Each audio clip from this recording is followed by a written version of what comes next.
మన ఫ్యామిలీ అందరికీ good morning అండి. ఈ వీడియో నిన్నటిది. నిన్న పని ఏమీ లేదు అని ప్రశాంతంగా కూర్చున్నామండి. ఆ టైంలో ఫోన్ వచ్చిందనమాట. పత్తి చేలో కోతులు చికాకు చేస్తున్నాయి అని మనకు తెలిసిన వాళ్ళు ఫోన్ చేశారు. ఇక ఎమ్మటనే తోటలోకి వెళ్ళాము. ఇక వెళ్ళిన పని చూసేసుకొని నేను కరివేపాకు వస్తున్నాను. కరివేపాకు చూడండి ఎంత పెద్ద చెట్టు. ఇక్కడ తోటలో కావాల్సినంత ఉంటుంది, ఇంటికాడ అవసరమైనప్పుడు ఉండదు. ఇలా తోటకొచ్చినప్పుడు కోసుకెళ్తూ ఉంటాను. నాకు ఇక్కడ ఒక గడ్డ దొరికిందండి. ఏంటిది? నేనైతే కరపెండలం అనుకున్నాను. మీలో ఎంతమంది తెలుసు కరపెండలం అంటే?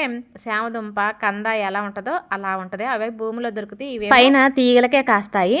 కానీ నేను కర్రపెండలం అనుకున్నాను. అది కాదంట. మా వారు అన్నారు ఎప్పుడన్నా అట్లే అనుకొని చేసే కూర లేనిపోని విషయాలు అవుతాయి అని. నిజమే, తెలియకుండా ఏం చేయకూడదు. ఇక నేను తోటలో మళ్ళీ వంట చేశాను. ఏమి వంట అంటే నాకు నచ్చని ఎండు చేపల కూర అండి. మన ఛానల్లో కొంతమంది సిస్టర్ అడిగారు ఎండు చేపలు టమాటా కూర చేయండి అని. కానీ నాకు నచ్చకపోయినా చేశాను. నేనైతే తినలేదు కానీ మనకు తెలిసిన వాళ్ళకి ఇక్కడే ఇచ్చేసానండి. ఈ కూర చేసి మంచిగానే చేశాను.